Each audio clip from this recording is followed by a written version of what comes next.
Hello everyone, welcome জানাচ্ছি স্বাস্থ্য কথা চ্যানেলের আরও একটি নতুন ভিডিওতে।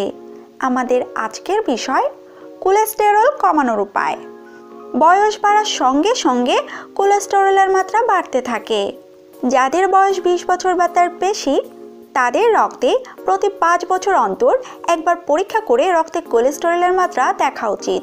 আপনাকে অবশ্যই জানতে হবে শরীরে কোলেস্টেরলের মাত্রা কত এবং আপনি কতটুকু কমাতে চান।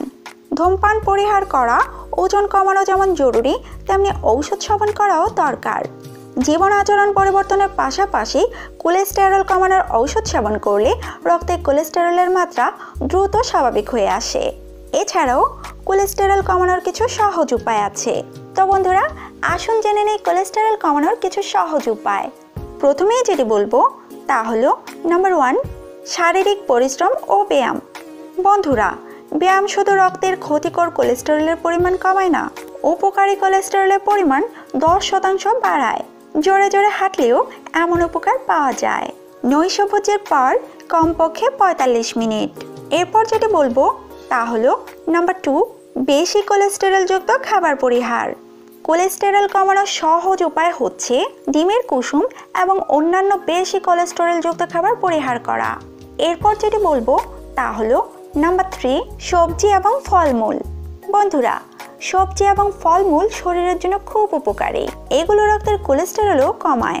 দ্রবণীয় আঁশ পরিপাকনালী থেকে স্পঞ্জের মতো কোলেস্টেরল শুষে নেয়। শিম এবং বার্লিতে প্রচুর আঁশ থাকে। এরপর বলছি নাম্বার 4, মাছ এবং মাছের তেল। বন্ধুরা, মাছ এবং মাছের তেল কোলেস্টেরল হ্রাস করে। এর মধ্যে ওমেগা 3 ফ্যাটি অ্যাসিড থাকে।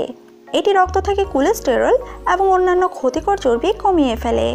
সপ্তাহে অন্তত 2 থেকে 3 বার মাছ খাওয়া উচিত। এরপর বলছি নাম্বার 5, অ্যালকোহল গ্রহণ থেকে বিরত থাকা। বন্ধুরা, অ্যালকোহলযুক্ত পানীয় পান শরীরের জন্য ক্ষতিকর। মদ সেবন থেকে বিরত থাকতে হবে। এরপর যেটি বলবো তা হলো নাম্বার 6, ধূমপান থেকে দূরে থাকা। ধূমপান করলে রক্তে উপকারী কোলেস্টেরলের পরিমাণ কমে যায়। রক্তের কোলেস্টেরল নিয়ন্ত্রণে রাখতে অবশ্যই ধূমপান ছেড়ে দিতে হবে। তো বন্ধুরা, আজকের এই ভিডিওতে এই ছিল কিছু গুরুত্বপূর্ণ কথা। যদি ভিডিওটি আপনাদের ভালো লেগে থাকে তো অবশ্যই আমাদের চ্যানেলটি সাবস্ক্রাইব করে পাশের বেল আইকনে প্রেস করুন, যেন পরবর্তী আপডেট আপনি সহজেই পেয়ে যান। ধন্যবাদ।